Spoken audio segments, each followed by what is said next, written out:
Hi, folks. Nick Tuckert here with the Historical Fencing Guild. As this is about as close to a Halloween special as I'm going to do, I decided to take the mask off and, let my horns air out a bit.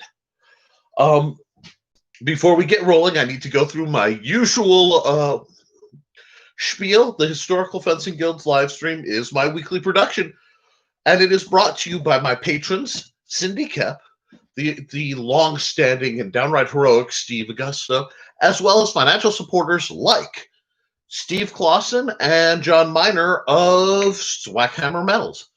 I am also funding this channel through my sales on Amazon, including The Simple Sword, which is a book written by me to help you learn how to sword fight safely. Good evening. Good evening, Cindy.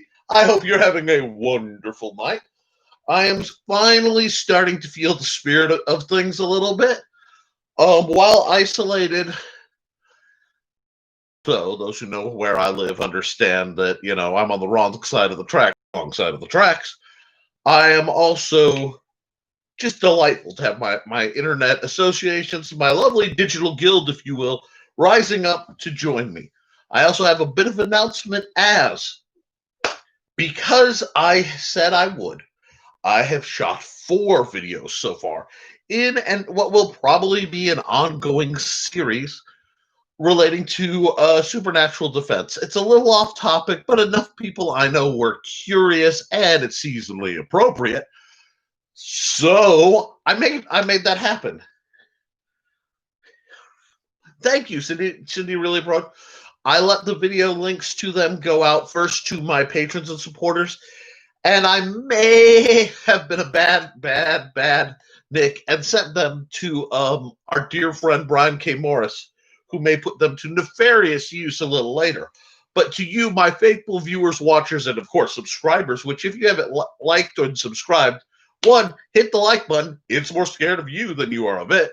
And 2, at the stroke of midnight, assuming I am still awake, I will make those 4 videos public for you guys all to see the glory of me pretty much rambling on all things supernatural, or at least 4 subsets. I have another 2 or 3 planned that were supposed to be out, but I was very, very ill. Not the unspeakable danger bug, just a simple stomach ailment, but enough that it limited even my considerable stamina. So, what are we talking about tonight, folks? Well, we've got a lot to discuss. From the perspective, we are coming up on Halloween, barreling down on us, and I need to take a moment, and I do this every year on whatever forum I have before we get rolling, to beg, borrow, plead, do not mess inexperiencedly with the supernatural, especially this year, folks. A lot of folks get kind of stupid on Halloween, and what they do is they poke things and Ouija boards and stuff, and then they have to call other people to help clean up the mess. So I beg, plead, implore, do not. Normally I'd say don't summon anything you can't lay down, don't summon anything bigger than your head, but this year in special, I'm gonna say just let it lay, okay? Just don't mess with it. We've got messaging coming down through the my side messenger, which is running. That would be some discussions about my history with the Wild Hunt. I hold no beef against the Wild Hunt, the way I have no real animosity against sharks for being sharks. If you're in the wrong place at the wrong time, you can expect to have encounters, and if you make mistakes in this case, many years ago when I was young and foolish and skinny, were made. But we when I tell people on my long list of things I've done, I say paranormal researcher retired. There's good reason for that, because this stuff can follow you home if you're not careful, or you live in a place where it's already there. So, little off topic. Now, there are some things I want to talk about because I'm really excited about some news. One, our good friends over at Purple Heart Armory seem to be cooking up something special. That being what they're calling a basic rapier trainer at the $50 mark. Now, they haven't shared pictures, so I do not know if this is going to be another like their standard basic trainer lines along the lines of the Italian tactical side sword, or if it's actually going to be based on their new fencing steel lines. I also don't know if their blades are SCA legal, but for those of you who are following such things, excuse me, it would be a good thing to keep track of. Tonight's beverage is actually water. I may Mio it later, but I just need to hydrate. One does not let oneself get dehydrated when they're feeling like I've been. So, what else is up? I'm looking forward to seeing that. There are a couple new sword trainers through Purple Heart, including I will have to bring it up in another window to be able to see the name because I don't want to get it wrong. But it is essentially it's geared for let's see. Boom. Nope. It's geared for I want to say South. It's either South American or here we go. I gotta go. It's in the basic trainer line, and I just have to find it again. But it was geared for a dual wielding long curve sword style. Nope, that's the cavalry saber. Sorry, I normally bring this up on the bigger screen, but I'm having a bit of internet problems, so I'm trying not to strain things. Now, while I am doing this, never feel hesitant to ask questions or make commentary. Speaking of the commentary that's coming down the line, here we go. Let me bring it up on the side system here. Pardon my poor enunciation, speech impediment. The Dab Song Moy trainer for Karabi Karabong. And it's got an asterisk, so that may or may not be pronounced. It's traditionally a double sword style. Why am I excited? Well, because, and it's all Sword Sage's fault. Old friend of the channel and dear friend of mine, Sword Sage, who, if you don't follow him, you really should if you want all things Chinese sword, got me hooked up on this sword that it was actually supposed to come to me, but it and many of his other swords were stolen in a home robbery scenario. But the thing is this, and I'm going to bring it up. It's 3 foot long, and it's essentially much like a katana, long curved single-edged blade that somebody has just on the hilt proportionately longer, shrinking the blade, but keeping the arc. John Miner has joined us saying things go bump in the night, go bump and I laugh at the night. That is a proud technique. But the reason, before I get into the glory that is John Miner, because I know we will, the reason I referenced this is twofold. The weapon I was talking about that Sword Sage got me completely addicted to and took away from me was something called the Nagamaki, which is basically a great katana length hilt, an Odachi length hilt on a Wakizashi length blade. So it's a short guy's pole arm. I love this thing. And again, because it's a weapon that I love, it, of course, is not something that's commonly allowed. Therefore, I've had to watch and kind of lust.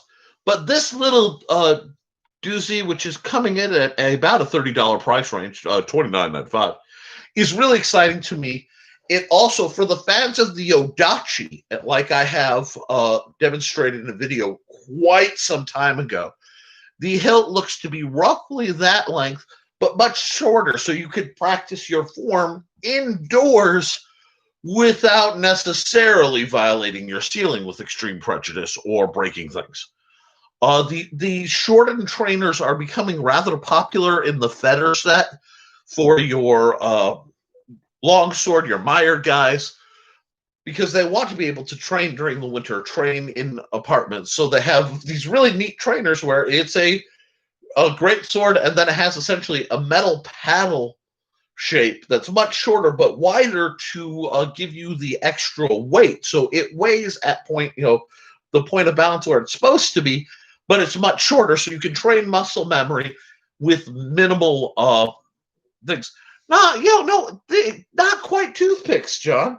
Not quite. I mean, they're there, and to you, they great swords scale as long swords to everybody else, and these really are in the long sword scale. So I can see it, but they're fascinating to look at. And yeah, John is one of my old colleagues in crime. Back in the bad old days when I was running places I shouldn't be, helping people out that I should have helped out of problems that most of them dug their dang selves. And maybe as part of the November 3rd clever title pending, if I can't get enough sword conversation, I'll fall back to telling some of the more relevant paranormal stories. Given that on top of everything, I do have furrowed in the background a new urban fantasy modern paranormal book.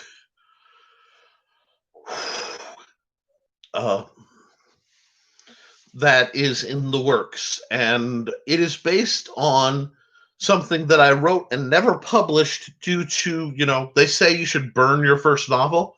And I wouldn't say it's that bad, but it is a work in progress. Something titled Modern Mythology, which was a great, grand story. It just, I'm going to publish it now that my writing has matured. I would really need to work on and change a lot of names because of what came later. Ironically, John has read and probably tucked away somewhere has a manuscript. Don't lose that, John, but don't share it anywhere. But yes, John says you were solution looking for problems. That is one of my job titles. I like 12 gauge shotguns and warhammers, sledgehammers, battle axes are solutions out there looking for problems. But I am mostly retired in part due to the health issues. I just don't need to outrun the things that go bump anymore, and I am just not equipped to hold the line without ballistics. And I said if I needed ballistics to solve the problem, I'd leave it to the professionals. So these days, I usually do. I don't go looking for consults, although, as it is coming up on Halloween, I do have more than my share of ghost stories. And I do recommend the whole line of videos that will be released, again, in about 3 hours and 45 minutes to the public, as it's going to be a good time. The next ones following that series are going to be a bit more in line with this channel. We're going to be talking about armoring, weapon distribution styles, etc., because that is something that was starting to be discussed. I also, from Syndicap, have a delightful list of really relevant, good questions that if I can get my whiteboard set up, I will try to do some videos on and getting full professorial knowledge.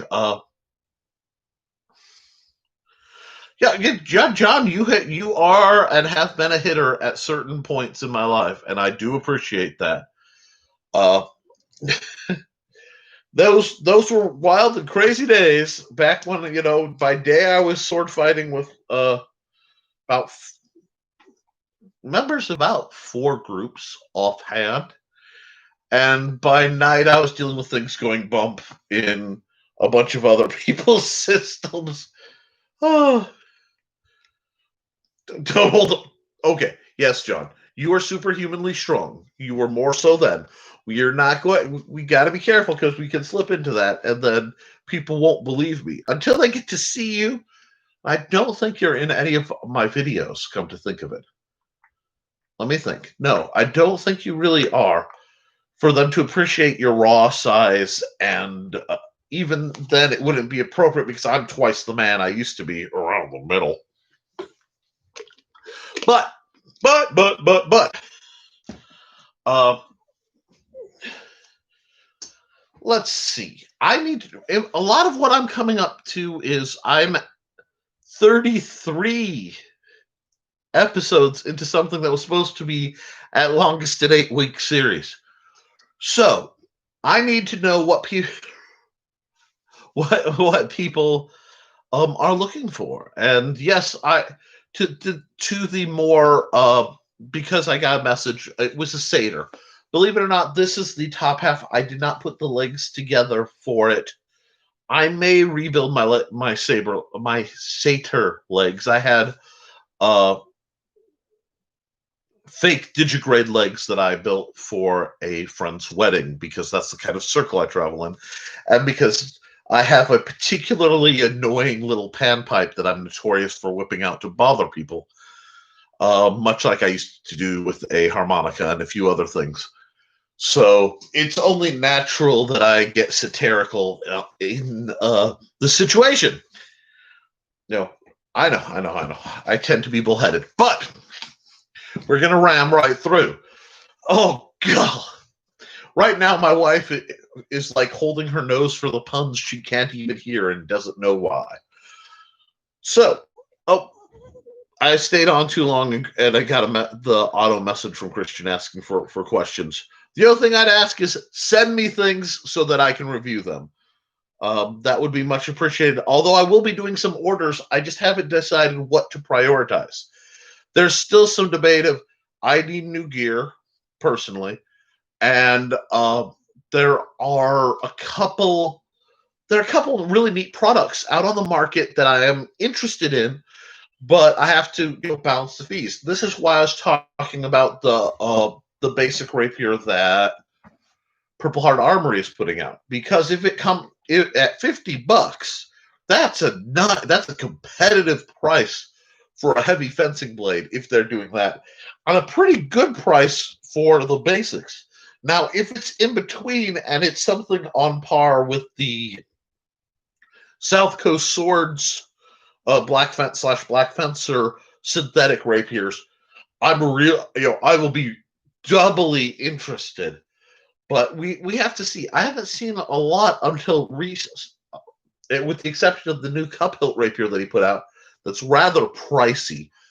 I haven't seen a lot of ornate riggings out of them, and I am very, very, very, very specific about my riggings. I would hold up my Spanish Bilbao, but as it is this close to All Hallows, my Spanish Bilbao is in a more accessible position for where I sleep than it is for things. Yes, actually, they do sell just blades, but then at that point, a lot of companies sell bare blades, and I have to balance out their pricing. Actually, wait, no, I can actually look that up for you. Give me just a second.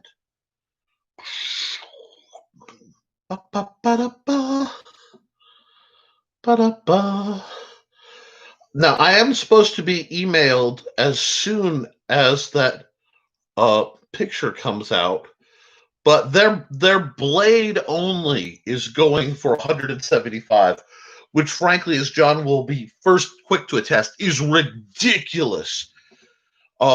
If I go over to my favorite fencing retailer, that being Zen Warrior Armory, and Zen Warrior gets a little flack because some of the more expensive companies have neater reputation. They have more elegant weapons, but I think Zen Warrior is it's unappreciated.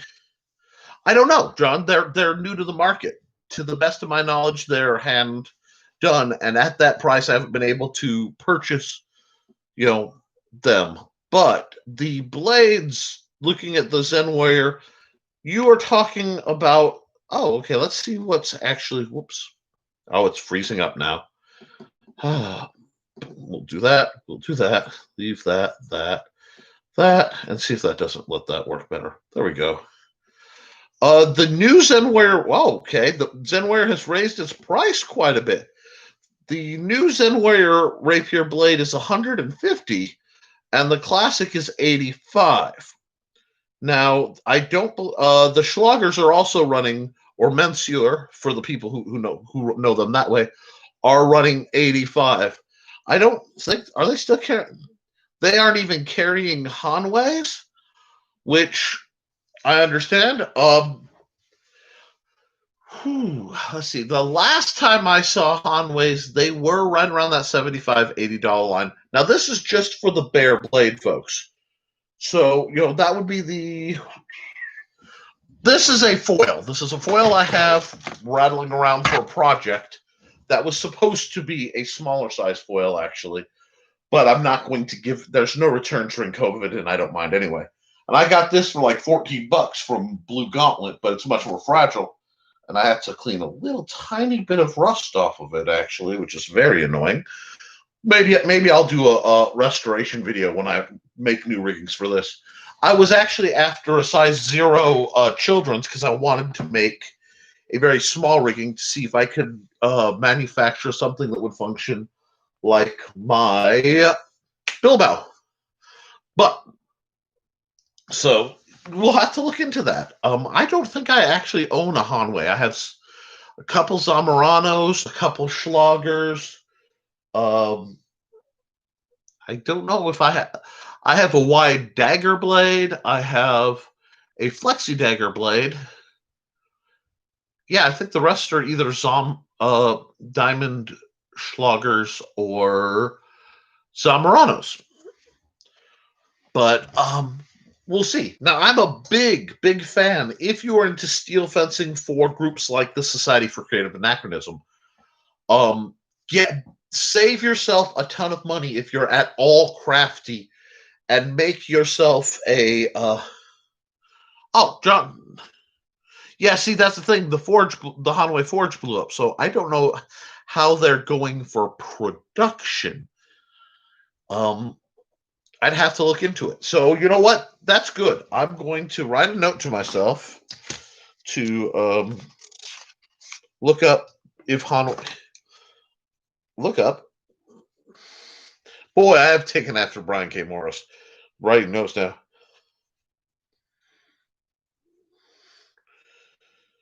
Forge.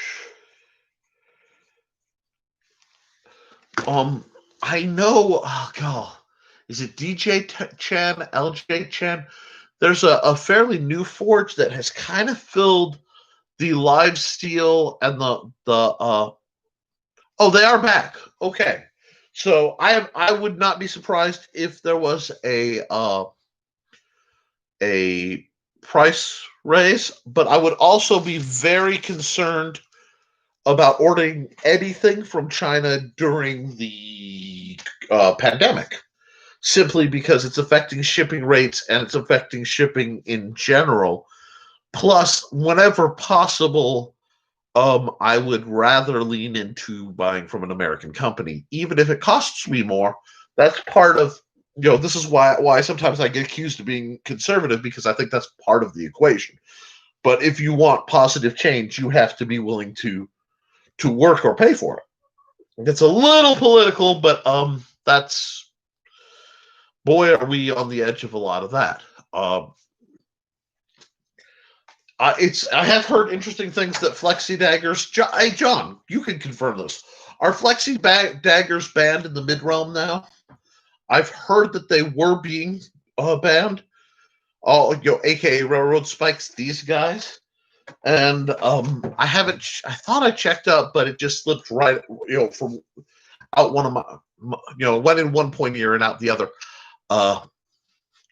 So let me know. John is, among many things, a SCA light marshal successfully, unlike me, who was banished for, well, not banished, just had my card pulled, for imitating a marshal in training for 3 years and getting all my signatures, because, yeah. That's a little salty, but it's also the truth.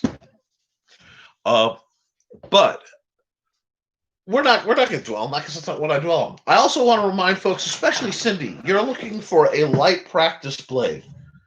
If you're at all craft, this is based on it was put out originally by Blades USA, so I think it's Jawa, or basically put in gin, plastic training gin, into Amazon, and you can get one of these for, I want to say, $20 now. Now, it won't look like this. It will have the gin rigging and the little dragon-shaped pommel, but this one, Mr. Lendy broke many years ago, broke the pommel right off. So I, according to some people, bubbled it into a fairly functional small sword with a nice guard, and by adding the through and through threaded rod, it facilitated a nice plastic grade keyhole grip. So this is incredibly light, incredibly cheap. It's just the stock riggings are not designed for Western materials, and it's also very wibbly against, again, your basic trainers like this. I do have I believe it's a South Coast cutlass, back when they did the steel riggings before they switched to the non. Really? If the frustration you're seeing is the pretty much one-time only version of the Hybrids RPG just tore its staple and scattered all the way behind me. So there's a lot going on that front. Be a case of, if you can get in stock blades, getting them. I found the Hanways to be a bit nicks and rust. They just seemed to be more delicate than like the Schlockers. They're also much more forgiving. So if calibration is an issue, but John, tell me what you think, and maybe it's just the newer ones. It could also be some problems with the extreme lengths, because I know I was fighting against people who had 45s, 47-inch rapiers, and going out with the 34, it was a lot of steel to get around. Now, that doesn't bother me, but I just noticed the action in the weapon was a little whippy.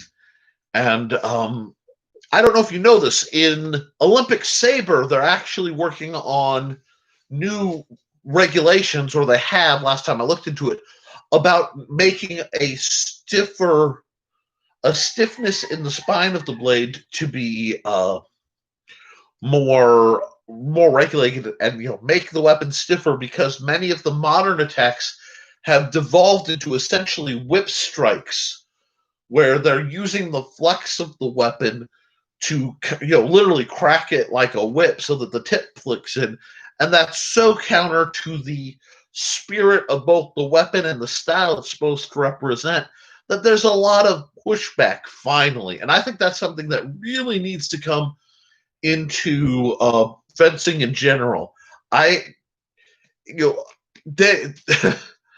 here, the phrase wushu steel is a powerful swear. It is an oath of revulsion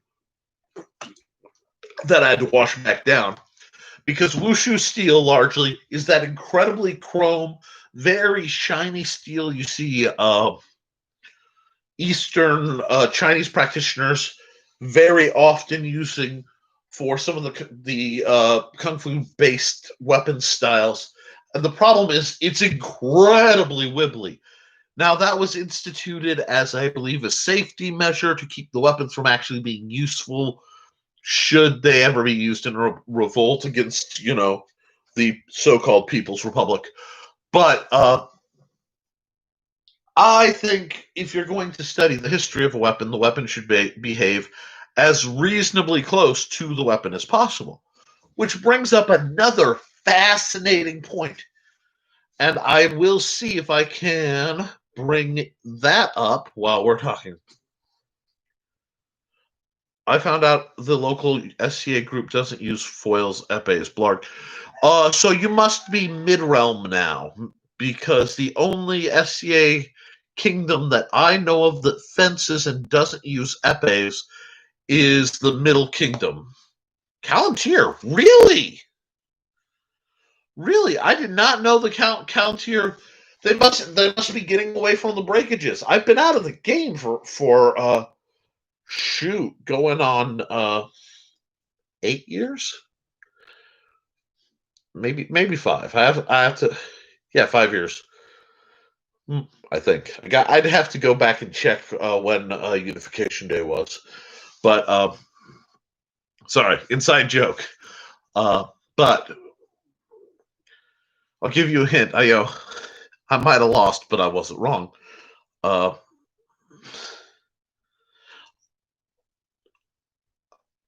Oh, okay. So that's what they're doing. So I bet it's light, either heavy or standard, and then cut and thrust.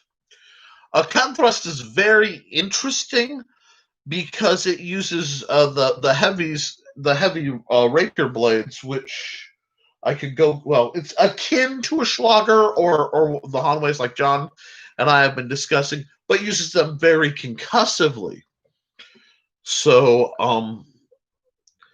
it's the theory being the style, the control. It's meant to demonstrate form, almost more like a pot d'armes than it is actual combat. And the problem is some of the practitioners I know already had dubious to flat out dangerous calibration, and I have masks with creases from cuts received while fencing in standard rule sets because of certain parties who had dangerous calibration.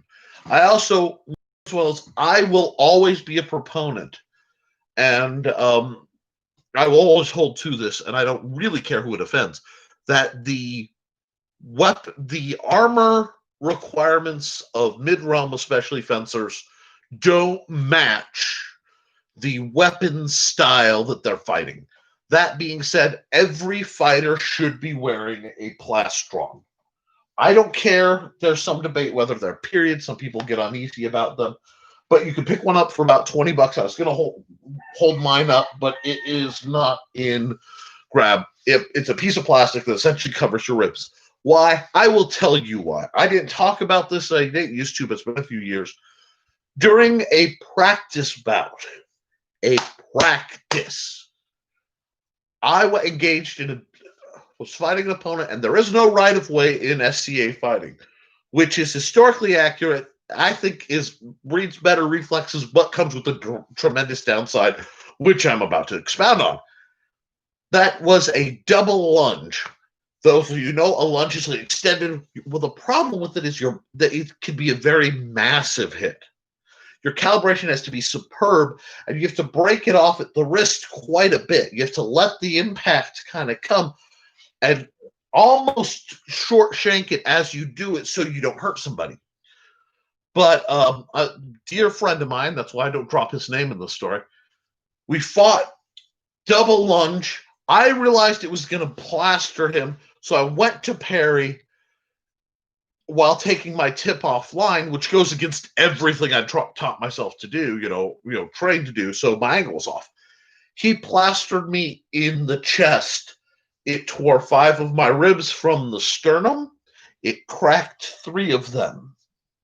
And I didn't even know. Yes, I kept fighting for the night because I was younger, I was ambitious, and I am an incredibly stubborn man. So I fought for the whole night, chatted afterwards, hung out, and then the next day was trying to my mother-in-law nearly collapsed. Yeah, people don't understand, and that's why one of the things we worked really hard to make sure was ironclad in you when we're talking about adjusting your fencing style. Because, see, John was an accomplished swordsman before he decided to take up fencing. And at the time, he was a heavy fighter. who both in persona and frankly attitude was notorious for being a force of nature. You don't take a 6-foot locked 300 plus man and not have him be dainty in full leather and plate with frickin' glaives and mace and battle axe and just raining death on shorter people. But he wanted to fence, so what we did is it was part of he's my friend. We met up and we exchanged ideas like swordsmen are supposed to. Martial artists are supposed to spar to educate each other. You see it all the time in Eastern traditions. People of different schools, and they'd spar, and they would, maybe they get beat, maybe they win, but either side learned something from it. And while there was always a sense of machismo about it, there is the I want to win. The education was much more well-rounded and more realistic.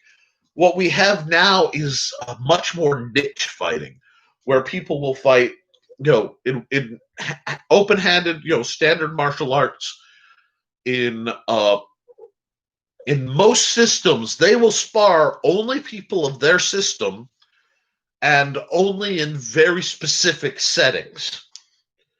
And you'll get that where in groups that aren't permitted to travel and don't overlap, there's a stagnation, and there's a very easy to perceive one is better than they are. It feels ridiculous looking like this and giving this lecture, but I don't really care. Nobody takes me seriously in certain circles anyway, so let's rock it out. When you are of a student of a style, if you guys can come up with safe conventions, rules, this is what isn't, have somebody to watch as a ref, that's when you can train and spar and learn stuff. We didn't have somebody, but I was young and dumb. And frankly, there wasn't anybody who we could trust. So what happened is John and I started working through, and I'm like, we're not going to, because any other friends would be like, this is how it's done. Stand this way. Take this stance. This is proper. None of that. And I'm like, no. We're going to go real slow. We're going to see what works with his body mechanics and how we can counter that into the systems, which at the time involved a lot of draw cuts, because John has ridiculous reach. It's literally twice mine, and he's prone to fairly long weapons. So what he was really good at was very much in attitude like the karambit, which, let me see, did I move fidget spinner? Have I been that stressed? Yes, my karambit is my fidget spinner, and I've been working on things. Anyway, well, okay, we'll take it. Reverse blade dagger, knife.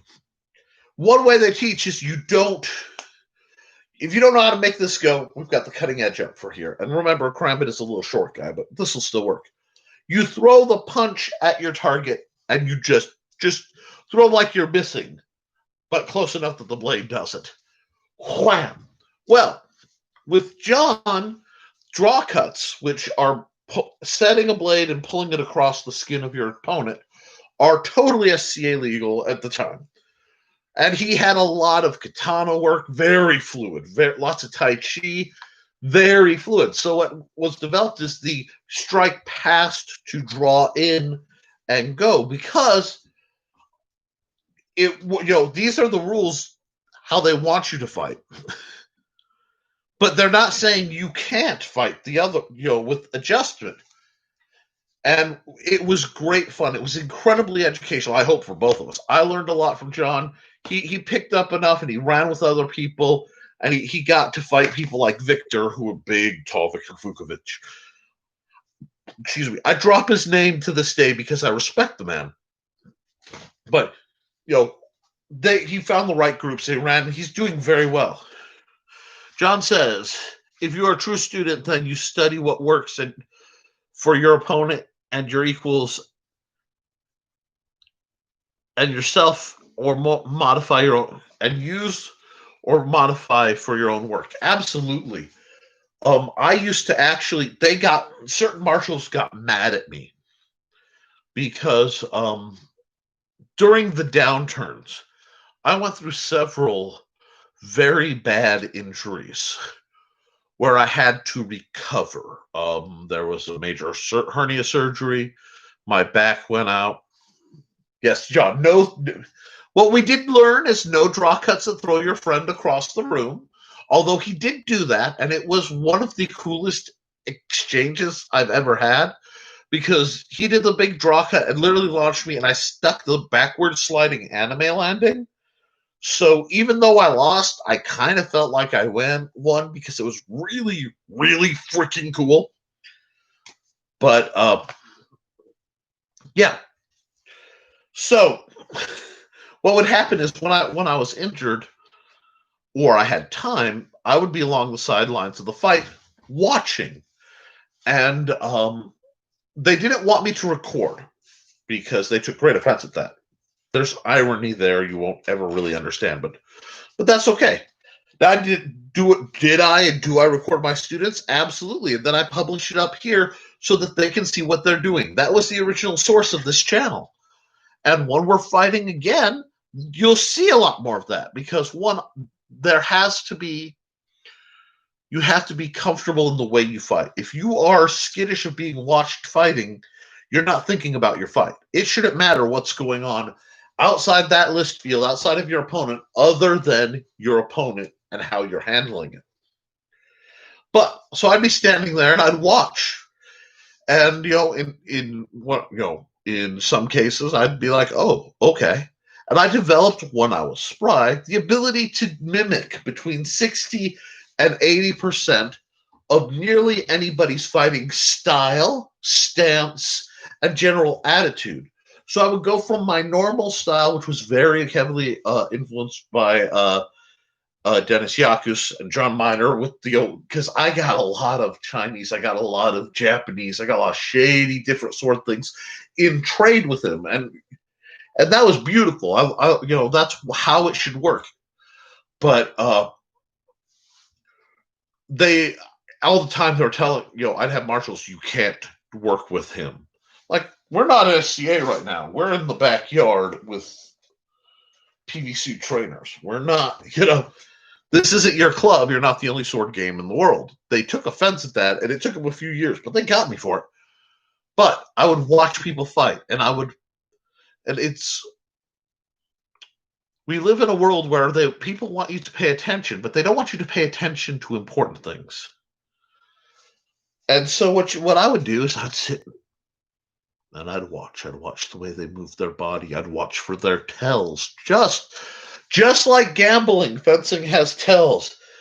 I'd watch for what they do. And then I could emulate enough that if I knew someone was having a problem with a specific fencer, I could go, okay, you're having problems with this guy. I'm going to take his stance. I'm going to fight you like this guy. And that way you can figure out how he's getting you. Because if I'm watching the bout, I could go, he got you this way. If I, China, push hands, Korean knife fighting, yeah. And what I loved was the people who told me I knew things that I never dabbled in, that I picked up either from other people. I had one fencer. He was trying to do a workshop, and he comes up to me. He goes, "You're an Aikido guy." I went, "Excuse me." What angle do you need to push somebody over to get them to fall over? I'm thinking to myself, I don't know. I mean, I could visually tell you and guesstimate. And he just stopped me, looked at me. But you're an Aikido guy. You know this. Why are you pretending? And I'm like, I have, and to this day, I've never had formal, go down to the dojo, pay the dude, wear the pajamas, go out and fight. And that's not disrespect. That's snark. There's a difference. I respect, all martial artists and the tropes, the uniforms of their station. I respect that. Don't ever think otherwise. But, it's not not the world and how I was educated. I was educated in martial arts in back alleys, in, you know, empty lots on trailer parks, studying, and then I'd go to SCA events and learn all sorts of stuff, much by just simply watching and going, that worked for them, that didn't. Oh, that guy's roughly my size, and drilling. And that's how you get good. The only way to get good, in my opinion, is to study. It's sort of a threefold: study, observe, apply. And was at very times the channel. Oh yeah, John had a lot of, like I said, John's a very prestigious gentleman in certain circles. So John was, champion weapons trainer and a few other things for the barony next door, the wonderful world of Whitewaters. But again, but I trained with Canarak people. I trained with Dagohir people. I trained with Amtgard people. I trained with Iado people. And it's not like formal, let's spar. And what happened is you get this dialogue, this gestalt, where it's not about my style, the styles and techniques and prestige. If you could leave the prestige at the door and meet people like equals, amazing things happen. I am not a fan of the modern takes on education. I think it's too ingest, regurgitate, And I don't. I'm not a big fan of complicated vocabulary for complicated vocabulary's sake. Remember, a lot of historical manuals and a lot of historical teaching had elements of secrecy. They weren't Kino? Okay. See, that's the thing. I played with John. I didn't know the names, didn't know the labels. I could make it go. Kendo. Oh, yes, there was a little bit of Kendo. There was a little bit of classical, classic saber. Very, very early, right before I got SCA, I ran with some saber guys, just enough to get some really bad habits. I really believe, looking back, if I had time to properly heavy armor, I'd probably still be a Scadian. Because I loved armoring. And that's one of those things I miss about not having people and not having the stuff around. I enjoyed armoring. I enjoyed the mental challenge, and I enjoyed the effects. The idea of you leave me a pile of whatever and something cool's going to come out of it. I still tucked away have a set of Sabatons that I earned because a gentleman I knew, and I tried to avoid names, his wife was on her, John, I can only guess at this period, a third or fourth set of armor. And she had some, I want to say, mild steel Sabatons. And what Sabatons are, they're really neat in that it's like a bracer, okay, that extends down and cups your elbow. So you don't get full extension, or you get limited extension, but it's a built-in armor piece. So especially if you're fighting at partial extension, which really in a lot of styles you should, it gives really good protection, and it's not terribly complicated. But she had said they were too heavy, and so they made her new ones out of aluminum. Some completely legally acquired signs died and were cut out and shaped. And, I got to help with some of that. It was fun because that's what used to happen in Jesse's garage. But, get them done. Aluminum has that matte coated look. She's like, yeah, but I want them shiny.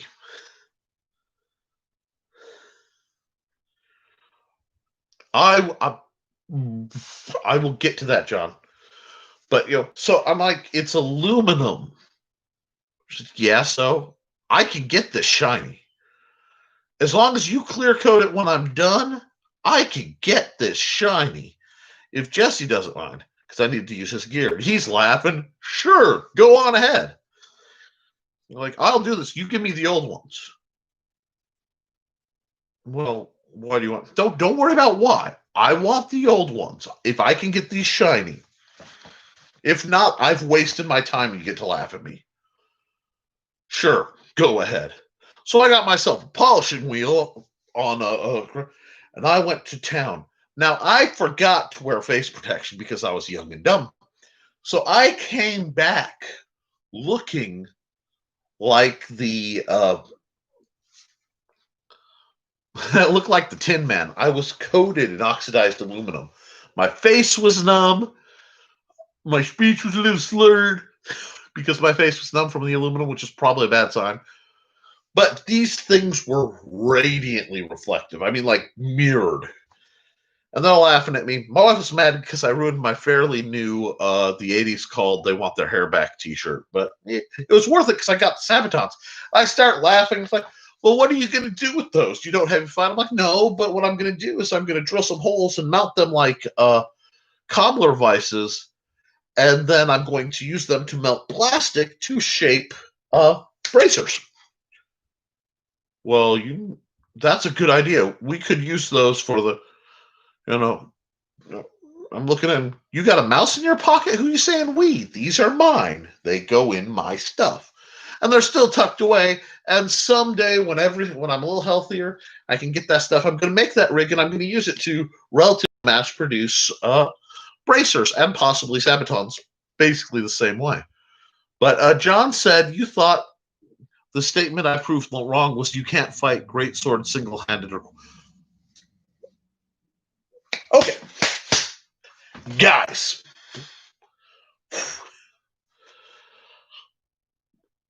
I have spent months just in this arc and years, if you go all the way back through my videos, saying scale the weapons to you. What does that mean?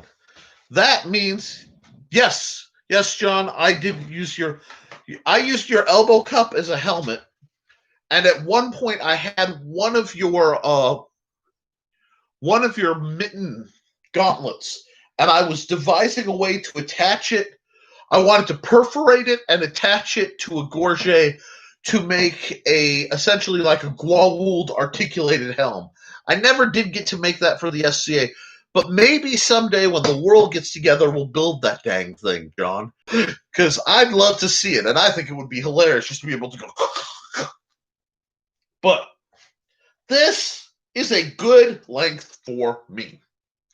It is about 26 inches long blade. This, I still have to finish shaping the handle because I wanted to tweak it for gloves and without. That's part of the process. But this fits me. John, his hands wouldn't even fit in the grip. Like they'd be tight. It wouldn't be. It is literally almost, about to scale like this for John. What does that mean? That means what you think of as a great sword, usually he can one hand.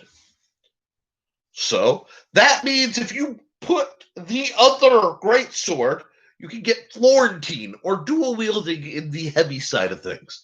And I've seen that man take two great swords. Yeah, I really, it's a good idea, isn't it? Now that you think about it, making essentially like the articulated, just smooth Gwawold style, the Lost in Space remake, where it was just articulated, attached to a gauntlet. Attached to a gorget. I know you could do it. It was a good concept. It's one of two or three I have that really need to be made, and I don't have the equipment or expertise fully to do it. It's a real wrist. Well, yes, John, your wrist is literally twice my wrist. It's like, but like that wide all over. It's So maybe 4 times. It's this massive, seriously, like my ankle. Yeah, about my calf in diameter is John's wrist. You're a huge dude. So you need huge weapons. And the huge weapon is not a huge weapon. It is a great sword or a long sword or a rapier that is scaled to your proportions, which is why when people ask me, what's the right length of sword to get? I tell them, if this is nice and light and it'll show up, the blade should roughly run from your outstretched, these 2 fingers outstretched, to your center line.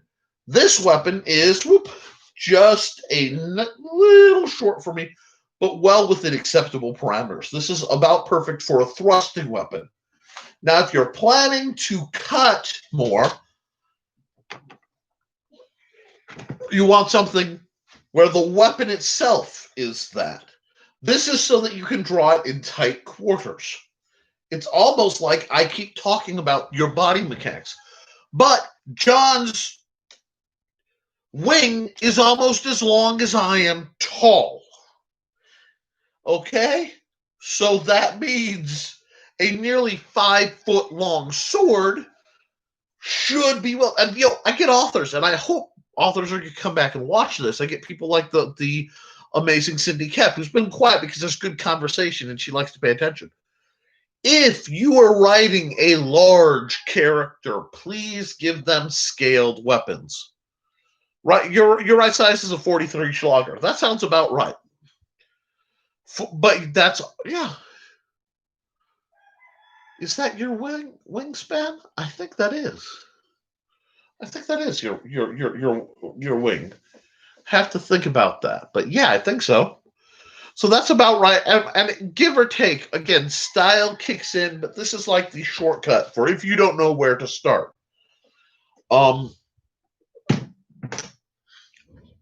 Knives, you don't want a dagger blade to be roughly your forearm length. Okay, this is a very important length.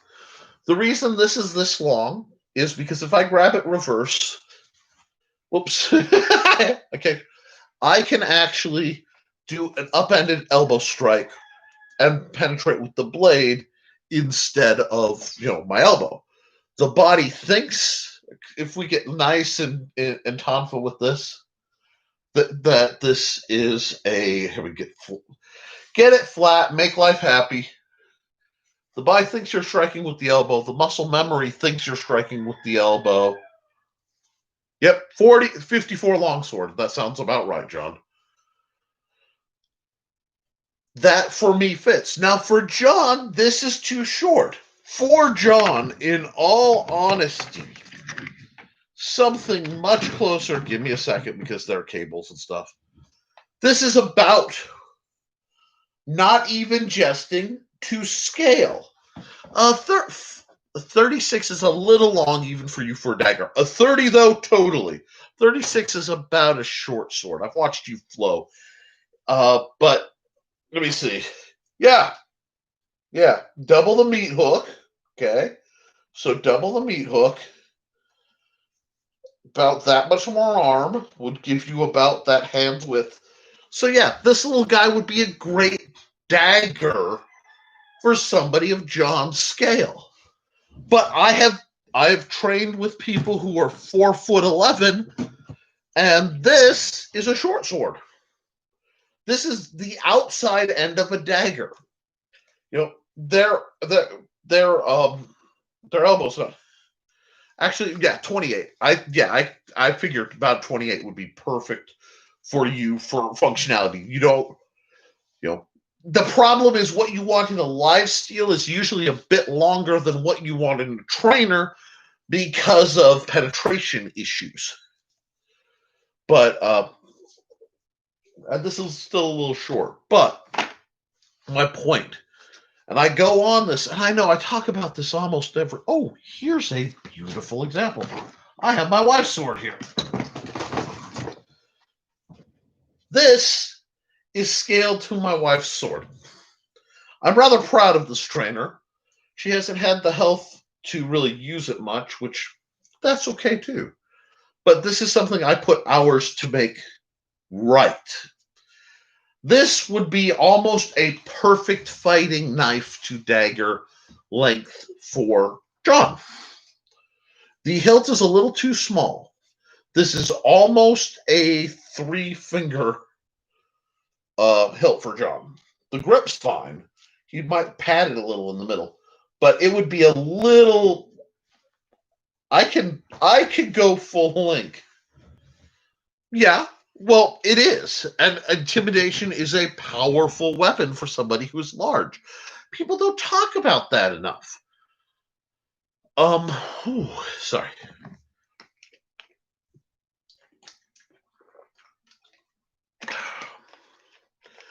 It's hot work doing this, guys. It really is.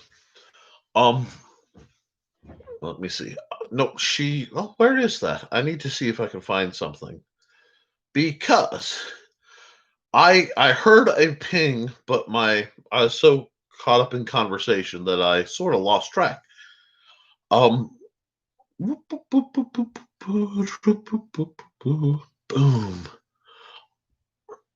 Okay, yes. Basically, Cindy Cap sent me 4 things that she'd like me to talk about.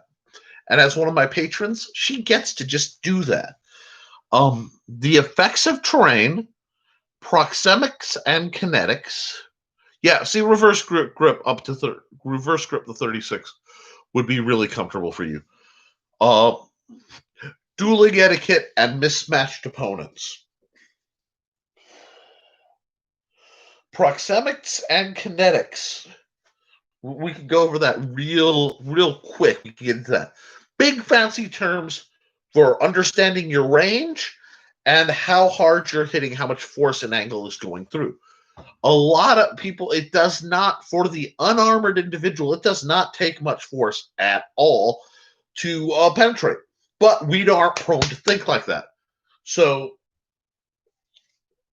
there's an elegance that gets caught up in that. And that might get its whole video. The effects of terrain will be, I need to do a video entitled Obi-Wan, Master of the Low Ground, because it is the greatest example of flipping that on its head. Terrain in fights, I can prattle off on that, is very, very important. But there's the difference between the macro scale and the micro scale.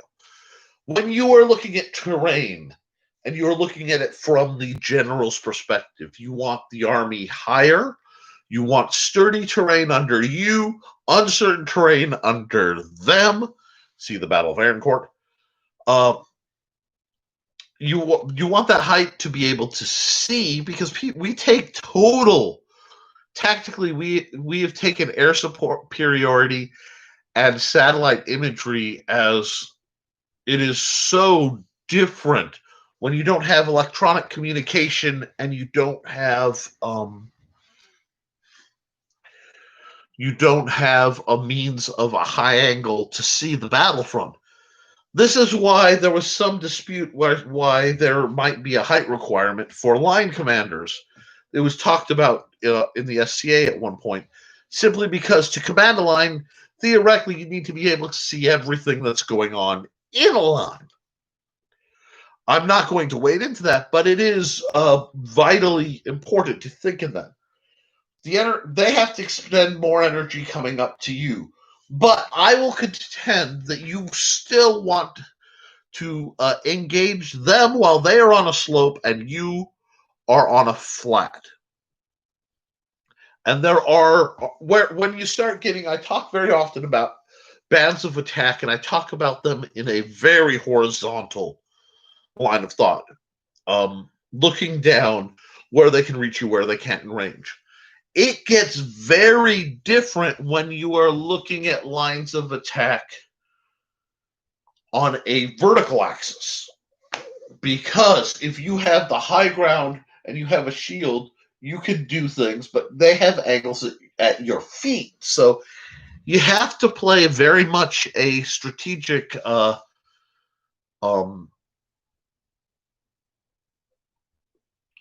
what are you gaining versus what are you losing assessment.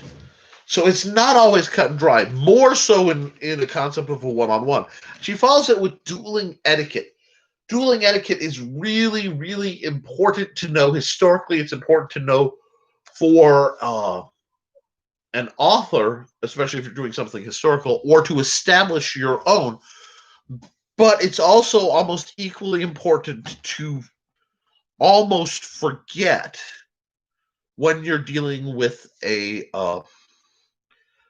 bout. Now, when you've spent a lot of time around classical fencers, and I admit I am rusty at this, but you could tell what kind of weapon they fought, many times what school they fought, by the position of their offhand. And you can still do that with historical SCA fencers, because there are certain giveaways. For example, let me get a weapon. I need a weapon that has cross guards so you can see stuff. Okay, if they're doing this extended, the tip is at you. Okay, I need something. I just had that. Nope. Ah, here we go. Okay, if they're doing something like this, way back, let me think.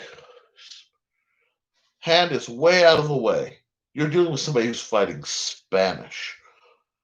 If their hand falls on their hip and it rests on their hip, fingers down, cockeyed, this is going to be much more of a saber fighter stance. It means you can expect cutting blows. If the hand is up here, now you're dealing with a foilist or an epéist. And that means that they're more likely to come in with very fast throws. If you see this as a fighting stance, I've actually seen that in analyzing a bar fight. You see a weapon, that if a guy picks up a stick and cocks it here, this is a SCA heavy fighter trick. This couches and rests the shield, this rests the sword, and then you ask, well, where's the attack coming from? Up until about here, you don't know, because it can come over the top, it can wrap, it can come around. Now, obviously, my horns are in the way, so it can wrap up, bam. It's a great opening salvo, because until you're fighting, you're not fighting, and that's something that doesn't get discussed enough. When you are fighting, you are engaged. As soon as you're out of range, you should be able to it's not calm down, but not expend excess energy. Fights should always, whatever your martial art is, be very efficient. Now, if you're fighting something, Wing Chun blazing fists, it's going to be aggressive. Where a longer boxing bagua, anything that has long fists to it, that's going to be a little slower and a little more metered. But whenever you're out of range and you're not doing it, you should. John says field awareness and adjustable tactics is needed for the commander. Also the ability of your forces, i.e., House Camerai and working together, send in the Silver Griffins. The Send in the Silver Griffins is the single greatest radio commercial ever written for a fictional mercenary group. On the topic of Field Commander, not many people know this because it's not one of my subjects I heavily plug, but one of the earliest games I designed was a game called Melee. And I designed it, and I was playtesting it with my good friend Jesse Tibbetts before he passed. Melee is a game designed to be played on a grid board like a chessboard, preferably larger, and it allows people to tinker their armies either by purchase, where each unit has value, or simply by trait. So you can say, okay, I have a small household of 6 members, and you can go by their either knight or that's not peasant. I gotta think about it. But their level of intensity, that gives and you can create. So you could have a shieldman, a spearman, a great swordsman, a crossbowman, or a dual wielder. And I actually had pieces made out for this that were all destroyed in the freaking flood. I need to rebuild this whole setup. But my point being, with that, you could test and then use that to test and design strategies for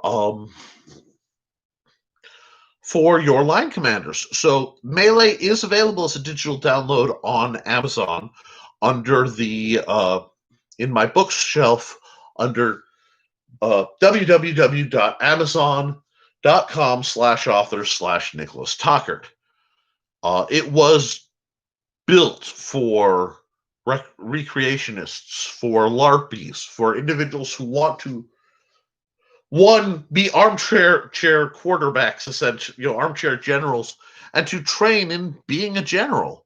It gives you a reasonable, simple set of rules for battle simulations, just to see, try your tactics, see how they work.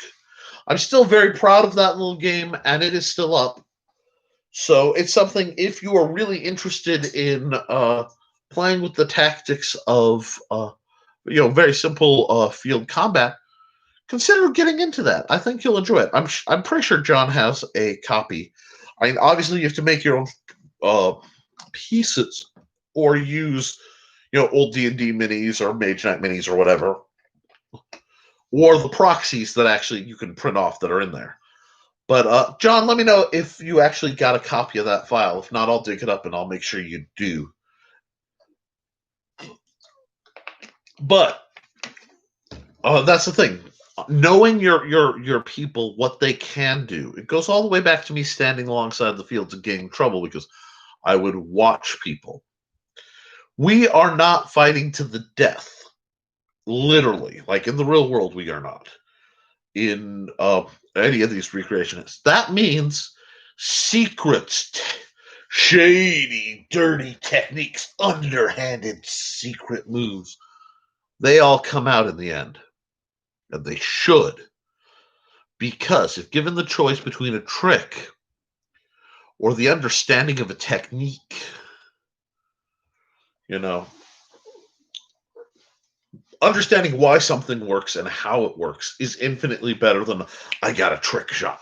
Because the trick shot won't not anymore too many moves. Okay, I'll get you a digital file at convenient, John.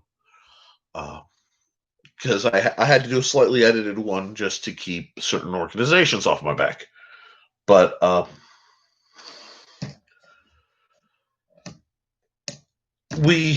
sorry. The tactics, the understanding, the analysis is a part of the game, quote unquote. And it's funny to use that word this week. But it's undershot. Basically, people talk about, to run a Eastern metaphor, people talk about Musashi, but they forget to read their Sun Tzu. And both are vitally important. You need to be able to hold your own. Old age, John said, old age and treachery overcomes youth and exuberance every time. But with old age comes responsibility, and you may have to wield someone else's youth and exuberance to achieve the victory conditions set out, be it in real world or on a given gameless field. So we need to always be thinking about what our role is and how it changes. I mean, right now I am, for example, I'm approaching my 40s.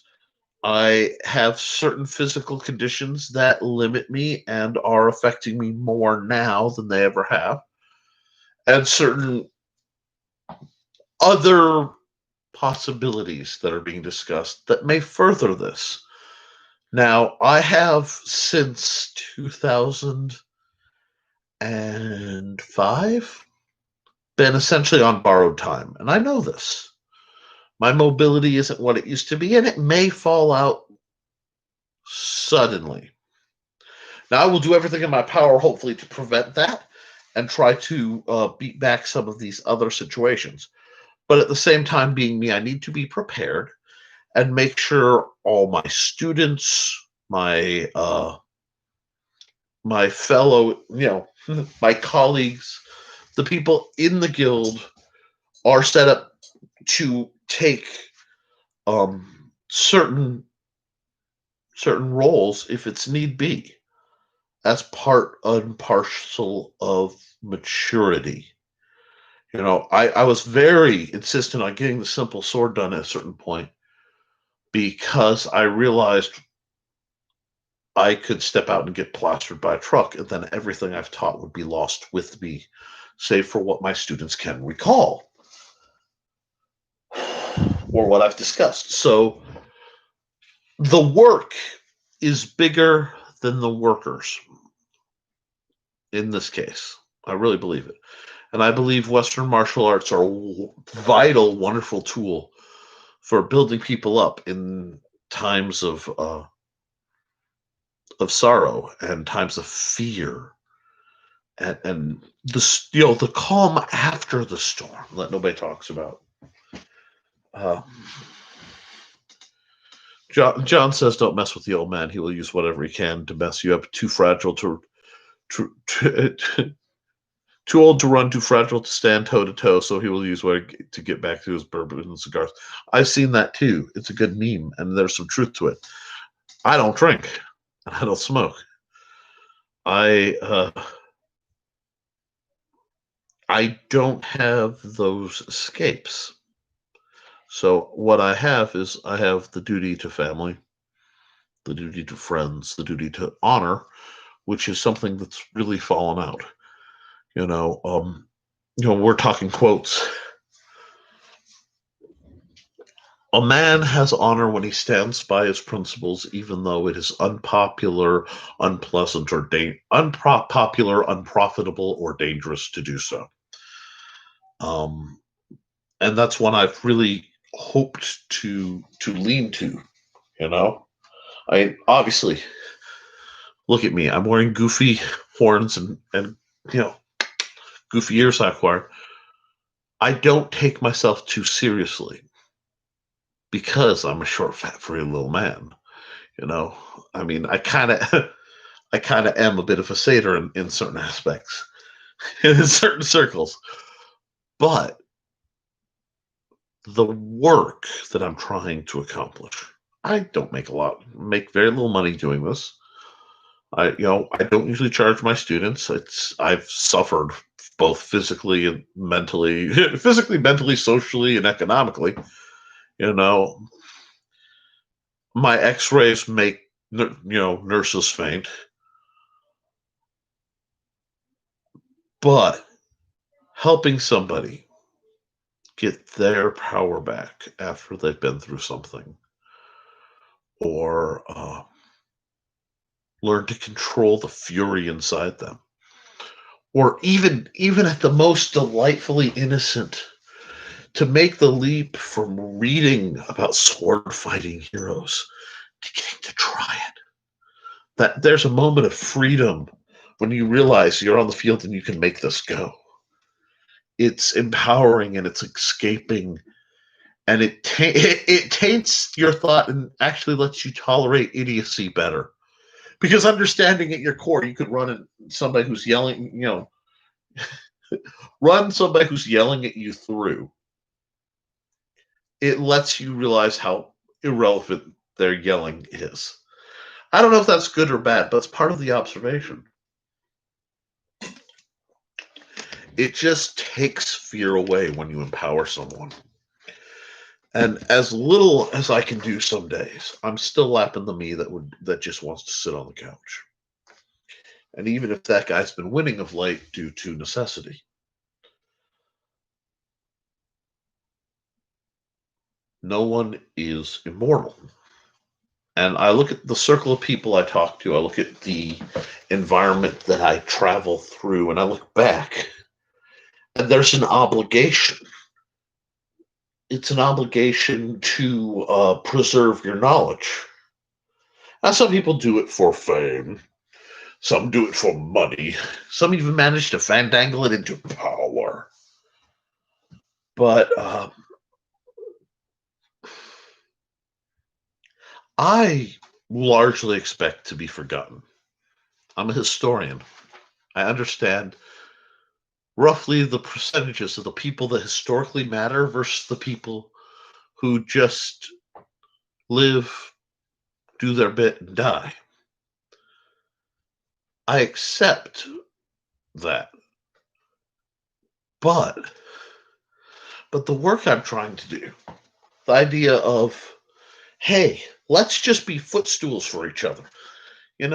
Let's, there are people, there are two ways to improve any art. You have the people who ascend to the highest echelons, and we watch them like blazing stars above us.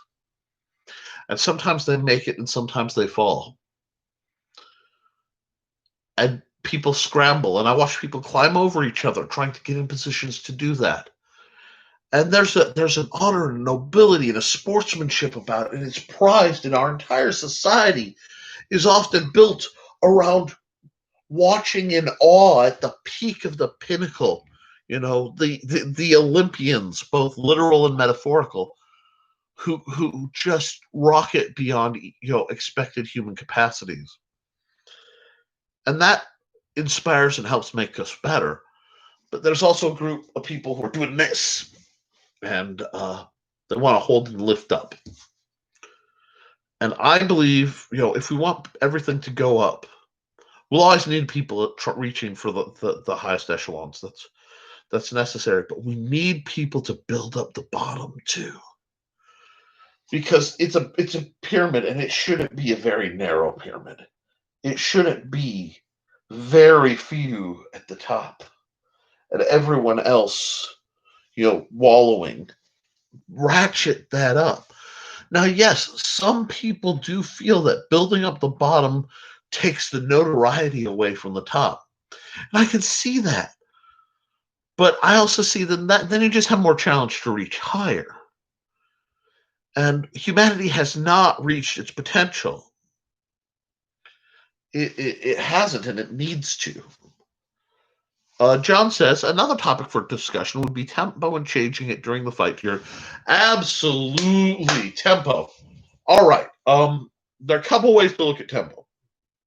One is one of my favorites, one tempo, where everything is done in one motion. If you notice the way I teach, and I know this isn't the tempo John's talking about, but I'm going to get into it first. When I teach the guards, I don't straight in usually. Okay, so if we're going to go from roughly third to second, one of the two natural blocks. Getting into third is comfortable. You go to fourth and engage. You go to second and engage.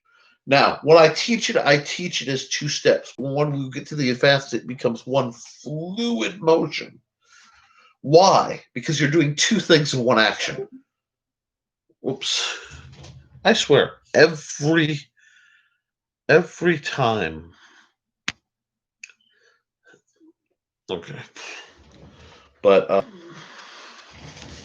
there we go. Sorry. That's one tempo. Okay. Sorry. The joys of working on my computer. One tempo. Reach it, because this is catching the oncoming blade and countering the point in one smooth motion. Very gigantic. Very gigantic. But the other tempo is, what kind of fighter are you? There are some people who will come in. Boy, that should have been the screen. But very aggressive. Jump in your shorts. Bam, bam, bam, bam, bam. And then there are people who will be like, nope. You're going to screw up, and then I'm going to kill you. And ain't nothing going to change that. So, did a bad thing. The point being,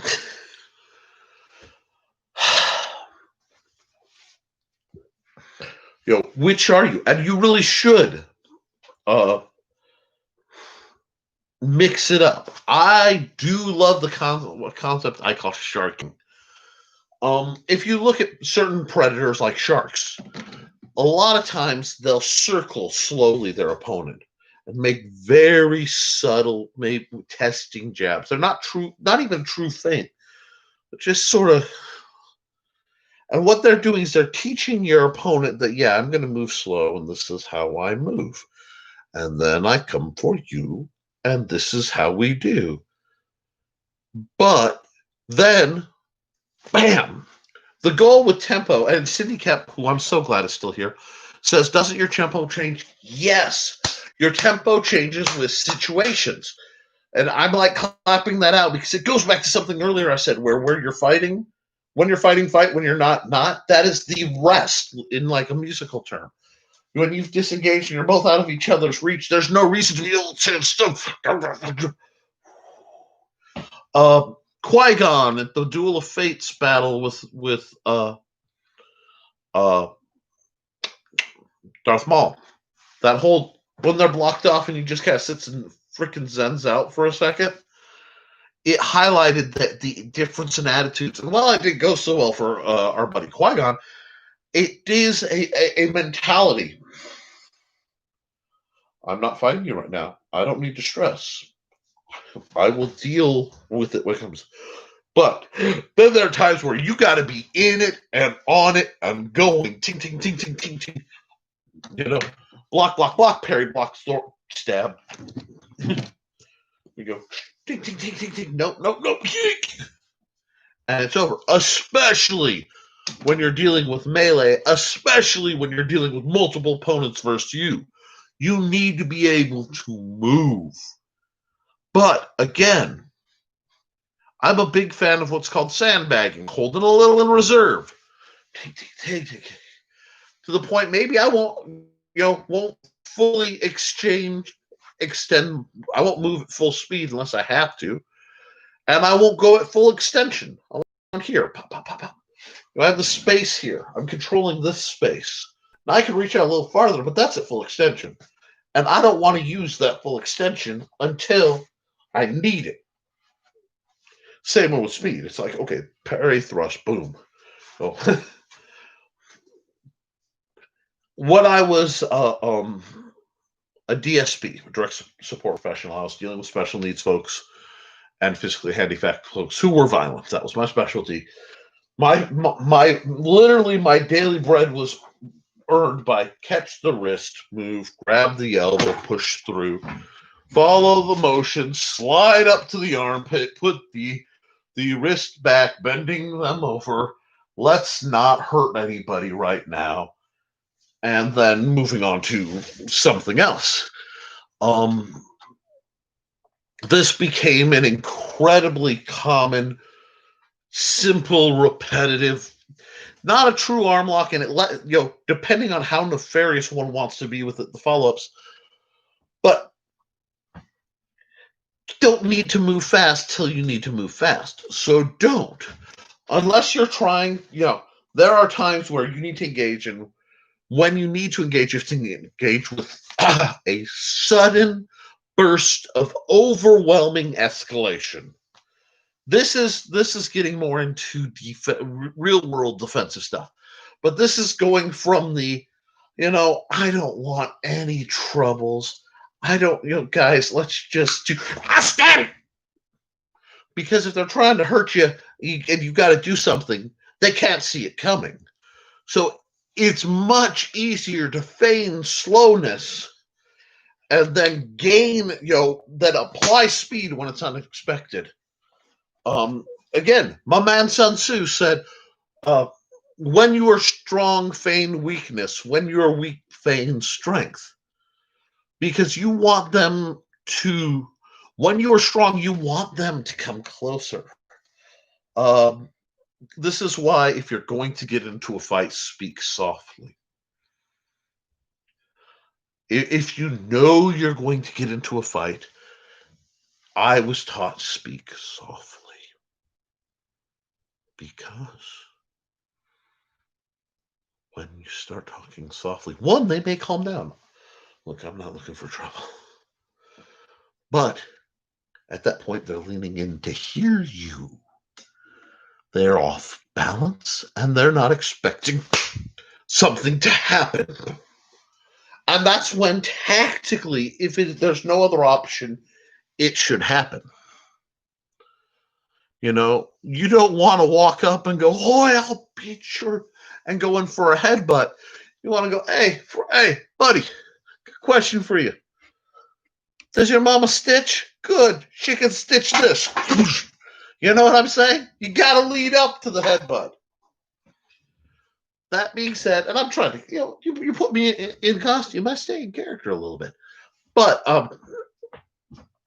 tempo changes with necessity and desperation. I've fought huge long bouts. I've actually fought bouts where I've gone, I am conceding this fight because I would have bled out by now. The blood loss I would have incurred from the arm wound that you did to me would have stopped the bout. I'd be unable to fight and go. So there is a slowing that happens, and that's why when I talk about keeping a little in the tank, sometimes you don't use that little in the tank to go fast. You use it to go just a little longer, a single step more, one more parry thrust. You know what I mean? Because that's when, even especially if it's a survive the initial onslaught, that's where experience starts to win. You can look back, look at a lot of my bouts. A lot of my bouts have been classically about just the stamina of staying in it. I'm not dead yet. Take. I'm not dead. Take. Because what's happening is they're using maximum energy to try to overwhelm, and I'm using minimum energy to oppose. So they run out of juice before I do. And when their juice is low and I have reserves, then I can counter. And again, I don't disguise anything. I don't use secret techniques. I don't believe in hidden mind games. In fact, I have a rule as a teacher. If I beat you 3 times in a row the same way, the bout stops and we workshop right then and there how I'm beating you so that it stops. Because my goal is not to be like, I am the champion, my friend. It's about me in the end. No. My goal is to help you be better. And even if it's just to notch you and go, hey, I really like this dude. Go train. Have fun. Tell me how it goes. Facebook me some pictures of you winning, And a lot of times that's what I would do. I would train people to a basic competency, and then I would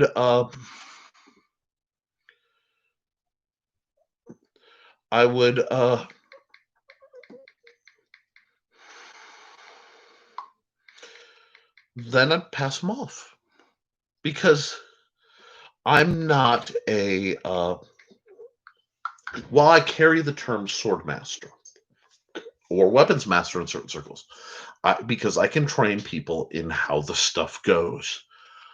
I know there will always, as a generalist, because I am a devout generalist, in specifics, there will always be people who know more. So part of my goal as a student, as an instructor, as a colleague, when I'm fighting somebody and I'm doing all these evaluations, what kind of fighter are you? What are your strengths? What are your weaknesses, safety, all this? I am thinking the whole time, where would you go best? What style do you need to learn? And then I will dig through it. I'll research in the background when people aren't around, going, wait a second, I've seen this method of fighting. And I'll send people to a given school or a system or an individual I know who I think they can work and learn more stuff from. And it's not giving them up, it's building them up. Because their story isn't about me. I am a support character. in like most stories. I'm not a hero. I'm not a protagonist. I'm a guy who happens to be able to help you get to the next level. And that means usually after I've done that, there's a measure of discard because I'm no longer useful. What style? What do you mean, what style? What style? What style? I'm sorry. Your tempo changes with the situation. Lead, and yes, you can lead the change. Yes. What you want to do is build a pattern, get them following a pattern, and then break the pattern. Because you want them to be in a place doing something predictable. Either hi, outside, inside, outside, inside. Oh, what is your style? I don't follow. Yours isn't a style, but you also weren't a student, John. You were a colleague. You usually fight a semi-aggressive, large fencer style with elements of sniping that doesn't equate well with most. You aren't a go read Gigante kind of guy. You're at heart more of a brawler, and you knew your Eastern styles are far too rooted for me to say start over with Meyer, because you would hate Meyer, because it would be trying to make you do things different than your muscle memory has. You've already cobbled your style. You needed somebody who could have the reach to pulse a challenge, had a different set of mechanics. So almost what you needed was an oppositional fencer, which is why you and Victor were perfect. That's just why I pointed you that way back in the day. Go talk to Victor. He it's funny when these things wobble, but he will be able to help you improve and challenge you physically, because so much of both your personality and your fighting style is built on being the big guy. That's I have the shoulders to take your burdens because I'm the big guy. And I can reach and fight from way over here because I'm the big guy. So what you needed was as big a big guy as I could to oppose and negate that advantage, so that you had to go, oh, I'm the technique guy.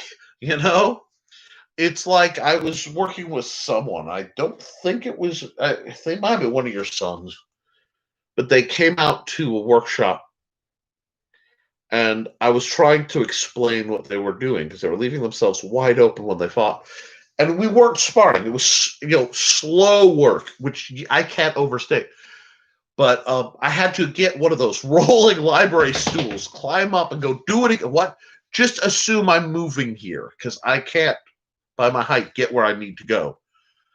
And then, I could move the blade aside, show him his opening. Went, oh, that's how you're dying. You need, yes, John, you like brawling, but you need somebody who's physically, if it's smaller than you, you just break like a wave over them. As a heavy fighter, one thing about SCA heavy fighters. SCA heavy fighters, folks, love their wrap shots, okay?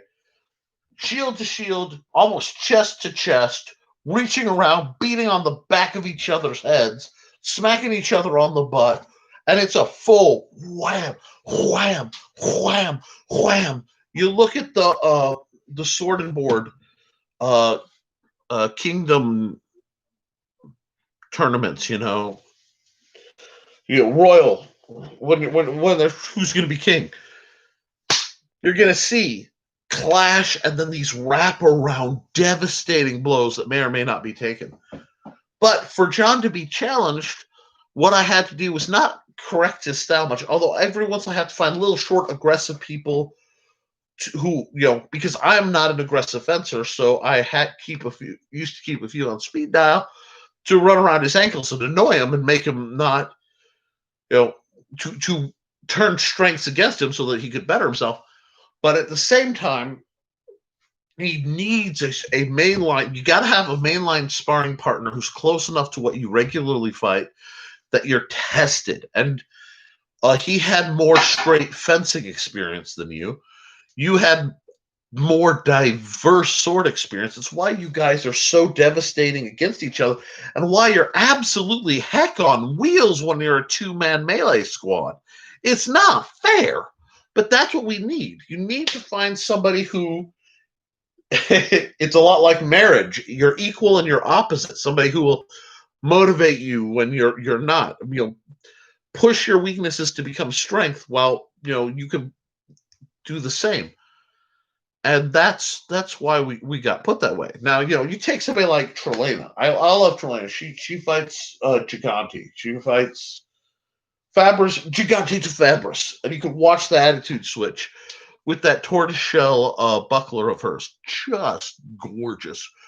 The T-Rex fighting style, that deadly velociraptor, whatever that's it's a very distinct little hand motion, but it's there. When you see Leto, oh god, my buddy Jason, the dwarf, he fights like a mini Victor, and it's funny. Wide, low, dual blades, kind of looks like a big stumpy robot walking around up there. Trey is fun. I don't get to hear much from her because she works entirely too much, and the whole thing. But yeah, she will always be number one, my favorite person to fence. Because I don't fence you, John. Let me put it this way: there isn't fencing, John. To fight with John, a whole different underlying rules and set of styles has to come out. But there's something fluid and beautiful fighting Trey. I have a friend named Stephanie. She's a little tiny aggressive thing that when the world gets right, you will enjoy the heck out of fighting. And I, on the till the day I die, I would love to see you and Steve Clausen spar. I really think that would be a great battle. But sorry, we're getting distracted by this. Getting all the way back to tempo. Tempo is part of the mind game. You have reach, you have timing, and that's where you start getting. Oh, yes, ankle biter. And you have the personality. Combat is dialogue. Yeah, you have to always think that fight choreography is a type of dialogue. It is a discussion. When I'm sparring with somebody, I can learn a lot of their nature. Are they hesitant? Are they committed? Are they fiery and passionate? Are they very elusive? There 1 minute, out the next. You could almost get elemental in this. I fought some people who were just almost slimy in that you just, and it's something I always appealed to, and I've been told I've done this. So, if it annoyed people, I took it as a compliment. The whole, I hit you. No, you really didn't. And it's just the shot is stopping just the minimum of energy, just slipping by and poking them. This is love and joy and beauty. Oh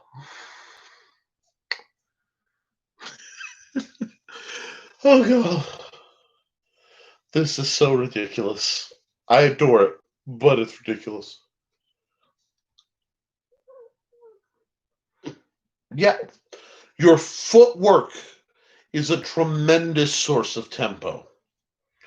I was, when I could move, notorious for fighting like a crawdad. I don't advance. I will retreat. Nope. Tick, tick, tick, tick, tick, tick, tick. Fight. Nope. Fight. It's